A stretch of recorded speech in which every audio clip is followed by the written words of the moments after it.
Good morning, one and all.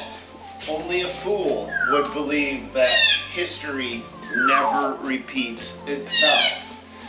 Only a fool would put your own fate in someone else's hands, believing that they firmly have your best interests at heart. And you guys are no fool, and I'm no fool. I believe that you have to have a backup plan to your backup plan. I'm gonna go over mine today. You guys have never known about this. I've never talked about this before in any video.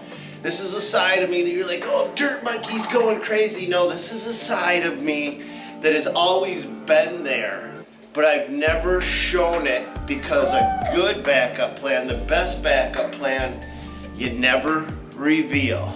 I'm starting to share things with you in my videos that I've never shared before. And I don't know if I even should be doing this, to be 100% honest with you. But let's just dive into today's video. All right, good morning, one and all. It's wood processing day today. How you doing, Frankie? Where's that go? Over by his car. Okay, so we got all the wood split. Yeah. We got all the wood felled, blocked, limbed, and split. They say when they say wood heats you like 5 times, that's actually what they're talking about. We got a load of wood ready to go, and we're gonna get that brought out to where we're going, and now we're gonna stack it. I'm gonna be the first one to admit that wood is a dirty way to heat your home, but it's an independent way to heat your home. Nobody can take that away from you. As long as you got an axe and you got trees, you just gotta have a way to cook that wood to heat your place. Hey, Zach, I'm gonna have you show these guys a couple different ways to stack wood up north, will you? I'll try to. Yeah, we'll do the way you did it, just so they see it, because you can't just pile the wood up. If you just leave it piled up, it'll rot. You know, it'll freeze to the ground. When it rains and snows on it, it'll never season, so you always got to season the wood 1 to 2 seasons. I don't know, how long do you season the wood for, Frankie? 1 year. I do, like this year, I do it for next year. So you want to stack it and you want to cover the top so that the wood can breathe. But we'll show you what we're talking about. I'll let Zach take it away from here. all right, we've made it to our destination. And dumped one pile. I got the trailer loaded with another pile. And this is what I've stacked up so far, for all by my dang self, which I shouldn't complain, because I'm getting paid to do it. And Frankie does it, and he's 60 something years older than me, and he does it by himself. He goes out into the woods, cuts the wood, splits it, and then he loads it into his truck, stacks it into his truck, brings it to his house, and then unstacks it and puts it into another stack. Okay, all by himself. But I don't really like doing stuff solo. I prefer teamwork. I grew up always having that in my mind for just teamwork. There's no I in team. That's all. Alright, so in order to keep our wood dry and off the ground, when we're putting down some of these old dock pieces that we had, and sticking those on the ground, because if you stick wood just straight on the ground, your bottom ones will all rot away. You could, if you use it quickly enough, then you could probably get away with stacking it just square on the ground. But if it's going to sit and season, and they recommend putting stuff underneath it, so that way your wood can breathe and then it's not rotting away on the ground, because otherwise you get bugs up into it and all that other stuff, and it's just junk when you come to the bottom ones. 13 million Jews were killed by their government in the 1940s, as you all know. 20 million Chinese were killed by their government in the 1970s. Historically, we've had over 56 million people slaughtered by their own governments in the last 100 years across this planet. And a lot of people that live here in the United States think we're too big to fail, we're too big to be attacked, we're too big for this, we're too big for that. Well, we were attacked on our own soil at Pearl Harbor. Just recently, within the last 25 years, we were attacked on our own soil when the Twin Towers fell, when the Pentagon was attacked, when airplanes were hijacked. It was a different kind of attack, but it was still an attack. The United States of America is not too big to fail. I love this country, but that doesn't mean I don't love my family more and want to make sure that no matter what, I protect the people that I love the most. Now, my backup plan is where I'm living right now, is my cabin up north, is being self-sufficient and not depending on someone else for my basic resources. Heat, food, water, everywhere I go, I have access to these things without having someone else spoon feed it out to me. But what happens if the government gets completely corrupted, which scares the crap out of me to say this, is happening. I think this government that we have right now is the most corrupted form of government we've ever had leading the United States of America since it was initially formed. Do you guys agree with me on that? I believe that it started, I noticed this shift starting when 2008 we had this new administration take over. You know who took over in 2008. And instead of following the correct judicial processes, he started to appoint czars. Nicknamed them frickin' czars. He didn't have to go through the judicial process of getting approval for these people. He just said, you're in, you're in, you're in, you're in, you're in. And that was the beginning, to me, of the very initial stages of public socialism taking over. And it's gotten progressively worse. And I am not throwing the Democrats under the bus. I am not throwing the Democrats under the bus. Because I firmly believe both parties have been completely compromised. I firmly believe that the Republicans are as entrenched in the corruption as the Democrats. So this isn't a, oh, you're bad, you're bad, you're bad, you're bad type of thing. I believe that America is getting lost, and we, the people, the individuals, need to protect ourselves. Not just from something happening here within the United States, but from our own government. We need a bug-out plan, a way to get away from all of this. And I started mine 15 years ago. I bought land down in Costa Rica. I bought land I bought 110 acres of jungle on a river frontage, which gave me the ability to skedoot out of town, drive, because if the airplanes in the air system was compromised, like they have been, when the two towers fell, air traffic was completely restricted. And it's not the first time air traffic has been completely restricted. But when those two towers fell and people wanted to get out of Dodge, they couldn't. At least where the property I had in Costa Rica, you could drive a vehicle from North America down there and get hidden away in the jungle and have fresh access to food, have fresh access to water. I even built a house down there. Now, sad truth is, it's pretty sad. I've sold all of that. And now I'm in the stages of starting over again, and I got some ideas of where to go, but this is where I need your help. Because there's gotta be a perfect safe haven place where you can get out of Dodge. I mean, and I hate saying get out of America, but sometimes you gotta get out of America to get safe.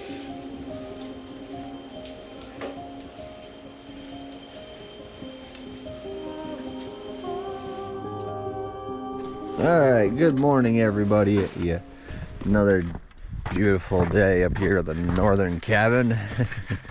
And as you can see, we got some snow. Well, as you could probably catch yesterday a bit. It was getting dark by the time I had finished stacking the second. And this corner piece right here for stacking this wood.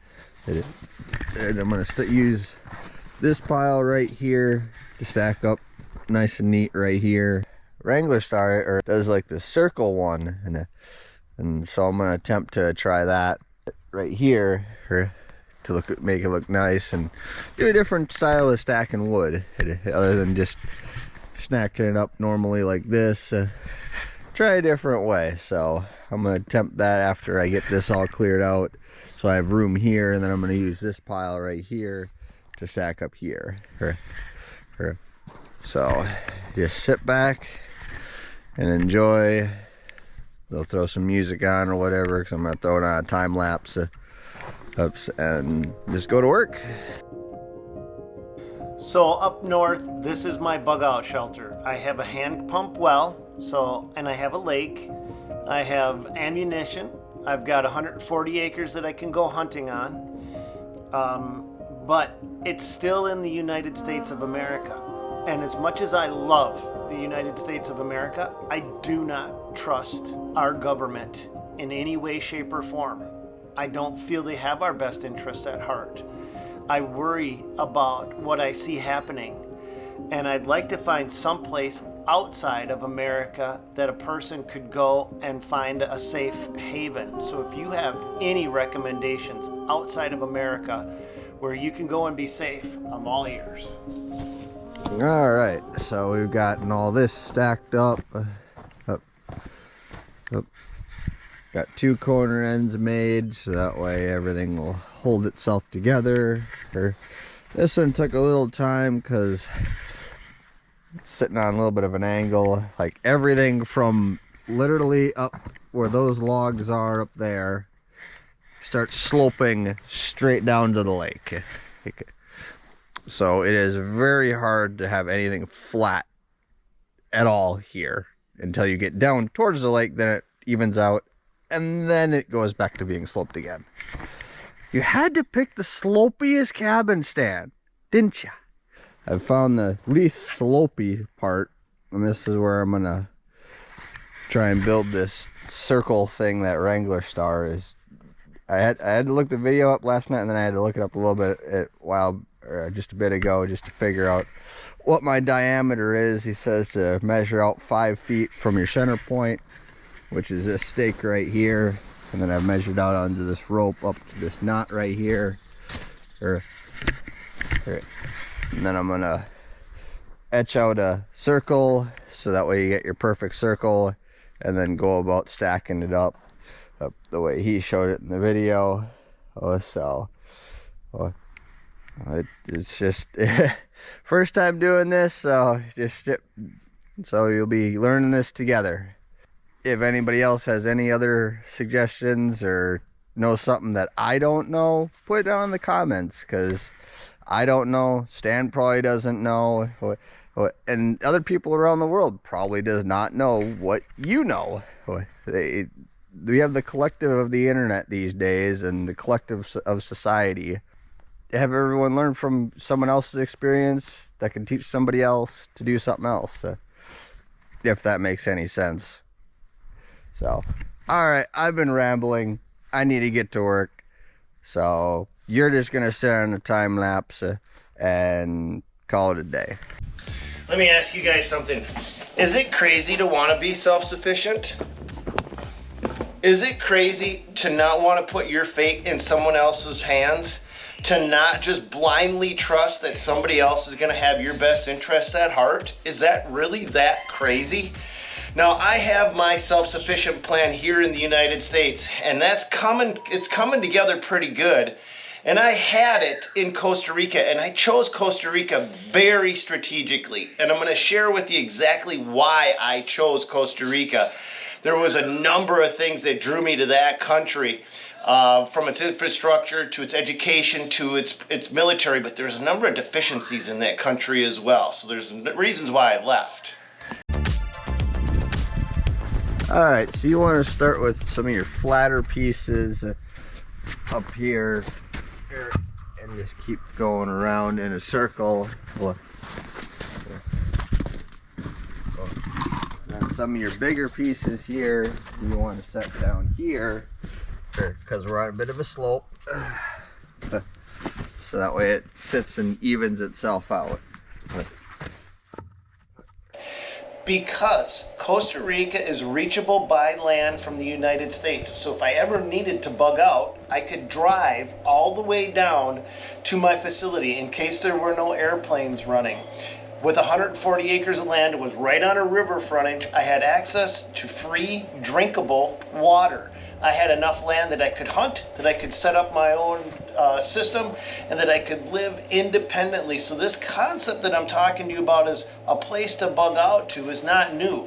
Now I recently just sold I'm actually in the process right now of selling my land down in Costa Rica, because I found out that they can extradite people. The United States of America has zero problem extraditing people from Costa Rica, meaning they can come down and snag you and take you away at any point. The benefit of Costa Rica is not only is it a gorgeous country, but they're very friendly to Americans. And the reason they're friendly to Americans is because it's one of the few countries that we haven't forcefully invaded. Panama, we've forcefully invaded. Nicaragua, we've had hardships against Nicaragua, but Costa Rica, on the other hand, actually voluntarily gave up. Here's a big mistake they made.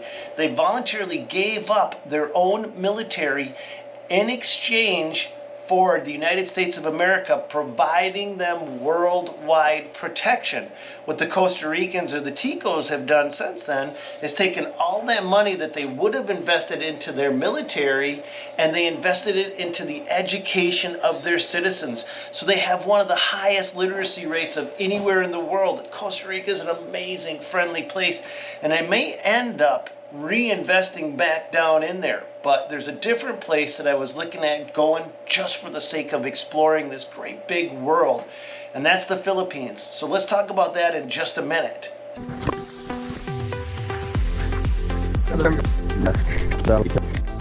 All right, so now we got the perimeter all circled out, but now we take some of this smaller stuff like this, and then we stack it like so on the seams, and then we keep filling it out all the way around, and then we just keep stacking up and up and up and higher from there. So yeah, just slowly but surely.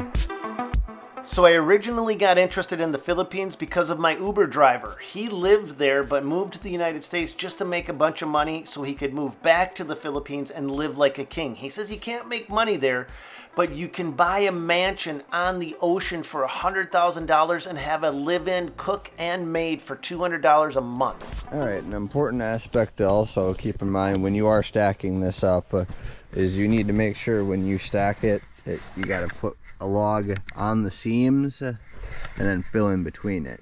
I think it's just something with the pressure or whatever, it keeps it from all splitting apart. And then if your pile wants to lean outwards, you take some of the smaller stuff, so like so. I'll show it later on, but then you put that here and then stack it on top of another one on top of here, so that way it's more leaning back towards the inner part of the pile. Because if you just keep going up and up and up, not stacking it so it leans back like this, like I don't know if the camera will show it, but you can see some of those are leaning back. If we just stacked them all so they were just straight vertical, eventually it's going to want to lean and fall over. Trust me, been there, done that. So, but yeah, I'll show that when I get later on. I get some other stuff, but I just wanted to get that right there, so just in case if I forget to do it or something. So, all right, back to the time lapse. So I took this interest in the Philippines to the next level, and I started to Google some basic facts about it, and I learned pretty quick that you can live for 73% less in the Philippines than the cost of living is in the United States. And I seen a YouTube video where a guy had 9 different medications, and he only paid $32 a month for those medications in the Philippines. You can't beat that. All right, after a short break to warm up because it's a little cold out here. All right, before I was so rudely interrupted by the battery stinking dying on the camera. GoPro, you still can't get your batteries to not eat up. I'm gonna go get the mini loader, load up a bucket worth, dump it in the center of this, because they actually recommend filling up the center of this as well for stability around the sides. So we're probably gonna run out of wood real fast before I even get up very high, because some of them will be up to like 5 feet high. Well, I think we're gonna run out of wood, but we got a lot more wood. Oh, we just need to bring that up and put more in here, and this thing's gonna look really good and really big. But I'm gonna go get the mini loader and load up the bucket, oh excuse me, and dump into the center of that so I can pick it out of there and build it on the sides. I think for just sheer looks and just tidiness, this circle stack of wood is an amazing way to do it, but I wish Zach would have put a floor in the bottom of it.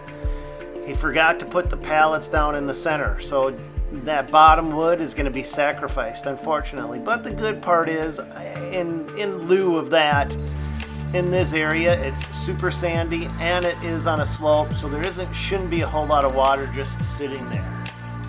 Well, how do you guys stack your wood? Do you circle stack? Do you straight stack? How do you do it? You got your own technique?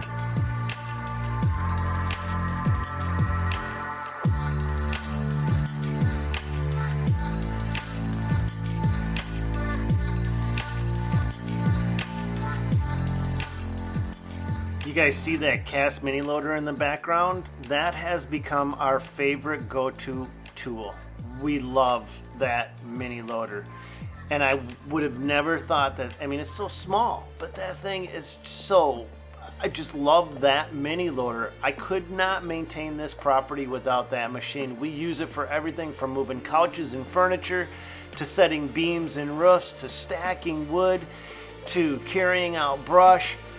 I mean, it's just become our go-to machine for just about everything. And the benefit is it doesn't wreck any grass. You can drive over just about anywhere without wrecking turf with this machine. And no, they're not paying me to say this. I don't have any obligation.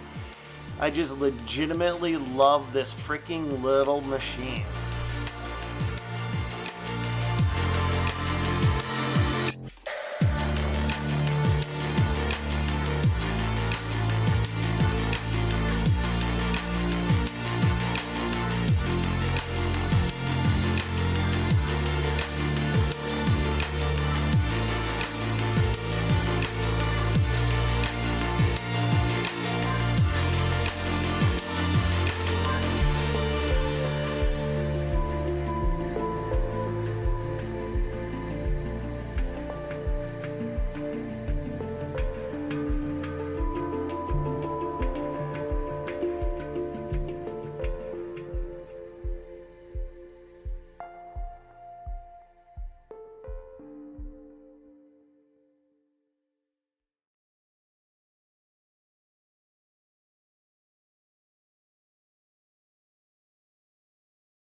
All right, so we got all the wood's gone. We're out of wood. And this is what we got so far. And I could probably go up another couple of rows, but then she's getting pretty big.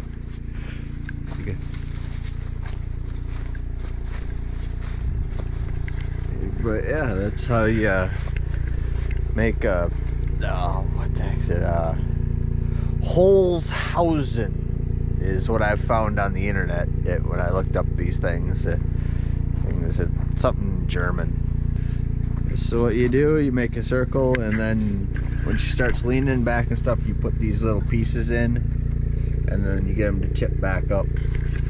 so that way it doesn't lean forward. And you do that throughout whenever you need it. And then you fill the center up with just random wood. Then you can easily grab it too from there as you're building it up if you keep filling up the center of it. I recommend though, like using like your junk wood or whatever, your really twisted knotty stuff, your really short stuff, just throw that in the center of it, because then you're not wasting all your good wood piling it up in the center that you really can't get at unless you pull a side apart, which I have no clue how you take these things apart. I've only seen them built, so that'll be an experience.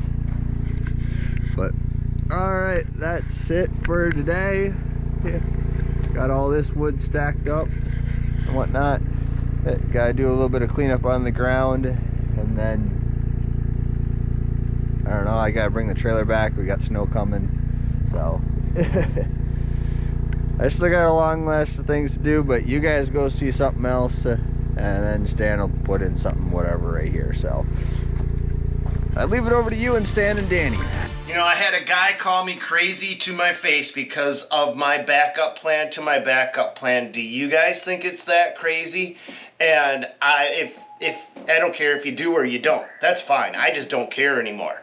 But I'd love to hear your backup plan. What do you guys do to get out of Dodge? Are you staying in the United States? Do you have an ability to get out of this country? There's more and more people that have the ability to get out of this country. They see the writing on the wall, but that's going to cover it for today. If you guys want to hear more about my backup plans, what I'm doing, and things that I've never shown before in my videos, just let me know in the comments down below. But now it's your turn to share. I need to hear what you plan on doing if the hits the fan and stuff goes south and things get turned upside down. What are you going to do to protect yourself? That's it for this one. God bless. Go get 'em, you guys.